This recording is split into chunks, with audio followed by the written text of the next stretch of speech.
Assalamualaikum warahmatullahi wabarakatuh. Welcome back to my channel TPMDS. Selamat datang kembali pada channel TPMDS. Rekan-rekan, Bapak Ibu Guru serta sobat-sobat TPMDS dimanapun berada, informasi terbaru terkait P3K Guru tahun 2022. Nah, setelah rilisnya yaitu Permenpan RB yaitu nomor 20 tahun 2022. Nah, kini kita menunggu Juknis untuk pelaksanaan. Nah, dilansir dari Juknis tahun 2021 ya. Nah, ini nanti kita bisa membayangkan bagaimana sih Juknis terbarunya. Dalam pembuatan Juknis ya, Juknis terbaru ini akan mengacu pada Permenpan RB nomor 20 tahun 2022. Ya, mari kita lihat di sini untuk Permenpan RB. Nah, di sini ya mengingat ya, di sini sama juga, di sini menimbang mengingat di sini dengan pasal-pasalnya, kemudian menetapkan ini peraturan, kemudian di sini menetapkan yaitu peraturan guru jenderal pendidikan ya. Nah, sama seperti ini pembuatan Juknisnya nanti, hanya bedanya nanti di sini kan ada peraturan-peraturan lainnya pada Menpan RB. Nah, maka di sini juga akan ada peraturan yaitu terkait di sini pendahuluan persiapan seleksi, sama ya, persiapan seleksi di sini. Nah, ini sama persiapan seleksinya disusun tim ini ya. Nah, di sini juga yang akan berbeda yaitu pada alur seleksi dan jadwal seleksi. Nah, ini tahun 2021 kemarin akan dibuat dengan alur seleksi, kemudian nanti di sini jadwal ya. Nah, rencana jadwalnya. Kemudian di sini seleksinya ya. Nah, seleksi untuk P3K Guru pengumuman. Nah, sama di sini ya. Untuk pengumuman di Menpan RB-nya ini untuk pengumuman. Nah, ini mengumumkan ya segalanya di sini.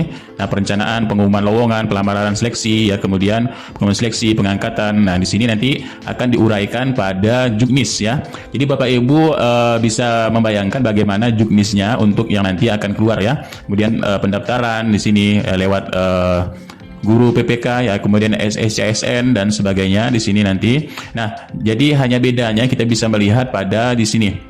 Pada alur seleksi, kemudian pada jadwal ya nanti ya. Nah, bicara dengan alur seleksi dan jadwal, mari kita lihat di sini. Nah, pada pembuatan alur ya, bisa kita di sini sedikit simulasi pembuatan alur. Nah, untuk pembuatan alur peserta seleksi ASN P3K Guru tahun 2022 sesuai dengan Permenpan RB tahun 2020 nomor 20 tahun 2022, yaitu dengan memprioritaskan utama yang sudah lulus passing grade. Nah, di sini sudah lulus passing grade ya. Nah, ini lulus passing grade. Kemudian siapa saja yang lulus passing grade? Ini terdiri dari guru THK 2, guru honorer sekolah negeri, lulusan PPG serta guru honorer swasta. Nah, ini akan menjadi prioritas utama untuk mendapatkan formasi. Kemudian berlaku urutan prioritas kedua yaitu THK 2. Ya, dan prioritas 3 di sini adalah guru non ASN di sekolah negeri yang terdaftar di Dapodik ya, terdaftar di Dapodik, memiliki masa kerja paling rendah 3 tahun. Nah, ini menjadi prioritas ketiga. Nah, prioritas kedua dan prioritas ketiga ini hanya seleksi verifikasi data saja. Nah, datanya betul tidak data THK 2, kemudian betul tidak mengajar 3 tahun berturut-turut dari guru negeri yang terdaftar di Dapodik ya. Nah, ini diverifikasi datanya, kemudian pada background check ya. Nah, background check ini adalah latar belakang ya, latar belakang yang kita masuk, latar belakang pendidikan, latar belakang mengajar, kemudian latar belakang tempat dan sebagainya ya. Terkait dari tentang diri kita, bagaimana latar belakang kita sesuai tidak dengan latar belakangnya S1 mamanya kan, atau D4 ya, kalau D3 dan sebagainya mungkin secara undang-undang guru dan dosen ini kualifikasinya S1 dan D4. Nah, lalu untuk yang sekolah negeri yang kurang dari 3 tahun, kemudian lulusan PPG dan guru swasta, ini dikategorikan dengan pelamar umum ya. Nah, pelamar umum. Lalu lulusan PPG ini juga terkategori sebagai pelamar umum. Nah, itulah dari keempat kategori sesuai dengan Menpan RB terbaru untuk yang bagian 3 prioritas dan 1 umum ya. Nah, jadi untuk tiga prioritas ini tidak perlu membuat akun SSCSN lagi ya, yang sudah membuat. yang di lulusan PPG tidak perlu membuat lulus PG ini tidak perlu membuat akun. Kemudian prioritas 2, prioritas 3 di sini kalau yang belum ya ini perlu membuat akun, dan yang umum seperti itu juga. Kalau sudah membuat akun di sini tidak perlu lagi membuat akun, karena ada guru honorer yang kurang dari 3 tahun ini sudah membuat akun ya. Nah, lalu bagaimana sistemnya? Nah, sistemnya ada di pasal 22 di sini untuk sistem pemenuhan kebutuhan P3K tahun 2022 ya. Nah, untuk pelamar dengan persyaratan jika sudah lengkap persyaratannya di sini untuk yang lulus PG ya, baik nilai dan sebagainya ini sudah lengkap. Kemudian sistemnya ini mengunci pada satu instansi daerah ya. Pelamar sebagaimana dimaksud ayat 1 hanya dapat melamar pada satu instansi dan satu kebutuhan jabatan. Nah, dalam hal pelamar sebagaimana dimaksud ayat 1 diketahui pelamar ini adalah lebih dari satu instansi, jabatan atau jenis jalur kebutuhan P3K atau menggunakan NIK yang berbeda, maka yang bersangkutan ini dinyatakan gugur ya. Berarti sistem ini akan mengunci satu saja jabatan kebutuhan. Nah, selanjutnya di pasal 33 kita ketahui juga pelamar prioritas ini wajib mendaftar pada sekolah induknya ya. Jika mendaftar pada sekolah induknya maka tadi di sini akan dikunci dalam satu instansi ataupun satu kebutuhan jabatannya. Nah, yang kedua di sini jika tidak tersedia kebutuhan pada sekolah induk maka bisa ke sekolah lain, dan untuk poin 1, poin 2 di sini adalah tergantung dari keberminatan. Jika tidak berminat pada tempat tersebut dan sebagainya ini bisa mengundurkan diri ya. Dan keputusan tempat bertugas sebagaimana dimaksud ini ditentukan oleh PPK atau pejabat pembina kepegawaian serta berdasarkan rekomendasi dari Kemendikbudristek. Nah, kemudian selanjutnya untuk P3K tahun 2022 menurut dari skema dari P3K tahun 2022. Nah, di sini ada tahap 3 optimalisasi dan tahap 1 ini digabungkan menjadi yang namanya P3K tahun 2022 ya. Nah, jadi di situ tadi tahun 2022 ada memiliki yaitu 4 kategori. Ada kategori prioritas utama, rajanya di sini, kemudian prioritas kedua dan prioritas ketiga serta umum. Nah, inilah untuk P3K tahun 2022 ya. Nah, jadi yang lebih utama di sini adalah yang lulus passing grade ya, lulus passing grade. Kemudian untuk prioritas 1, prioritas 2, prioritas 3 serta pelamar umum di sini. Nah, untuk yang pelamar umum nanti akan ada juga tahap 2 dan tahap 3. Tapi dahulukan yang P3K tahun 2022 dalam satu rangkaian di sini ya. Nah, dalam satu rangkaian. Ini ketika nanti masih ada jabatan yang masih belum dilamar ataupun masih kosong ya. Nah, ini untuk yang kuota yang masih kosong nanti.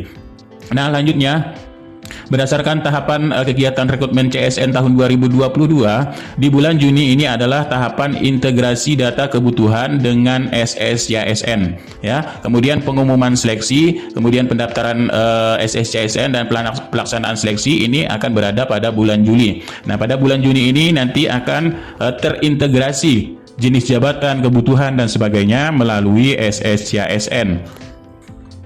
Nah, dengan di Juni ini ya, jadi sedikit mendapat bocoran dari berbagai forum-forum ya di sini. Kami sedikit mendapat bocoran dari forum untuk kuota formasi tahun 2022. Nah, di sini kan di bulan Juni ini adalah integrasi data kebutuhan dengan SSCSN. Berarti di bulan Juni ini adalah perintegrasian. Berarti bisa kita sedikit simpulkan bahwa di bulan Juni ini udah sedikit nampak yaitu jumlah kebutuhan kuota serta formasinya ya.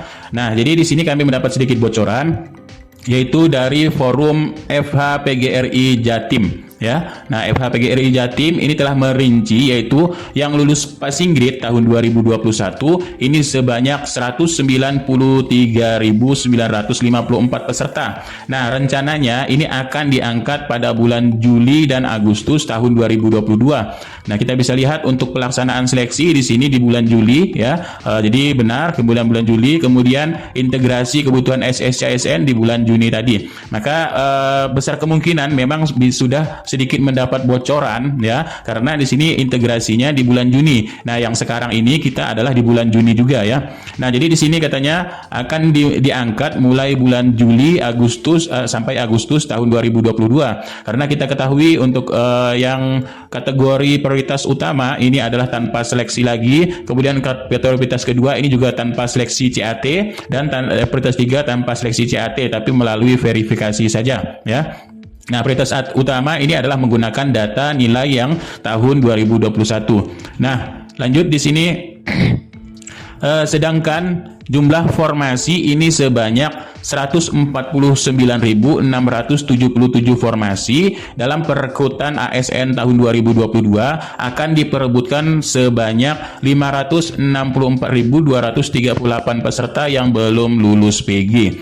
Nah, berarti di sini setelah forum ini merinci dari jumlah yang sudah lulus PG dengan kuota formasinya, maka masihlah sisa kuota formasi ini 149.677 ya, kemudian diperebutkan oleh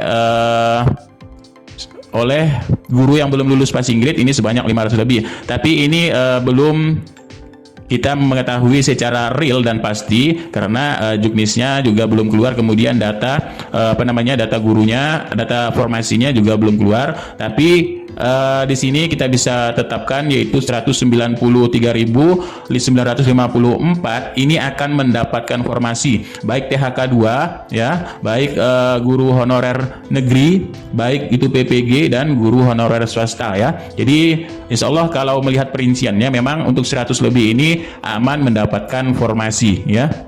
Nah, tapi kita tunggu saja untuk realnya sebenarnya nanti bagaimana. Tapi kalau menurut dari integrasi data kebutuhan SSCSN ini di bulan Juni ya.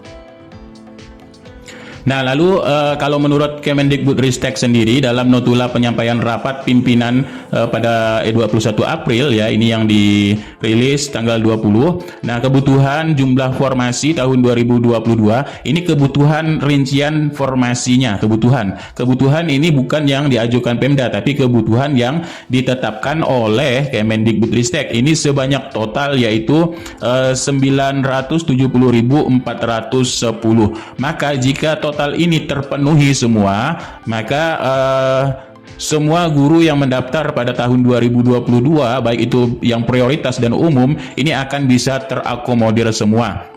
Nah, di sini yang nomor 6 dengan catatan untuk yang sudah lulus passing grade tanpa perlu menjalankan tes kembali ya. Nah, jadi di sini guru-guru yang sudah lulus passing grade namun belum mendapat formasi akan diprioritaskan dan akan langsung ditempatkan ya, ditempatkan baik di sekolah asal maupun di sekolah lainnya sepanjang formasi ini dibuka oleh pemerintah daerah mencukupi ya, tanpa perlu tes menjalankan tes kembali. Berarti sistemnya tadi benar, di sini adalah sistemnya akan mengunci satu instansi dan satu kebutuhan jabatan ya. Nah, dengan rincian tadi jika ada di sekolah induk maka dikunci sekolah induk, kemudian jika tidak ada ini di sekolah lainnya dengan rincian kebutuhan ya. Nah, dengan rincian kebutuhan berarti jika membutuhkan dan memang lowong di sekolah itu akan mencukupi mencukupi dari formasi tersebut. Nah, ini dari Kemendikbudristek sendiri. Nah, itulah sedikit informasi terbaru, mudah-mudahan ini sedikit bermanfaat bagaimana kita bisa membayangkan untuk juknis ini tidak jauh beda bersama Marpan RB-nya, hanya yang berbeda adalah pengaturan bagaimana pengaturan jadwal, kemudian pengaturan peserta seleksinya ya. Nah, jadi di situ nanti ada skema-skemanya ya, lebih kurang seperti ini untuk skema-skemanya. Jadi Bapak Ibu ini bisa membayangkan bagaimana juknis terbarunya. Nah, itulah sedikit informasi, mudah-mudahan sedikit bermanfaat. Jika ada salah mohon dimaafkan, kurang lebihnya mohon maaf. Billahi taufiq wal hidayah. Assalamualaikum warahmatullahi wabarakatuh. Salam sejahtera dan salam sehat selalu sobat-sobat TPMDS semua dimanapun berada.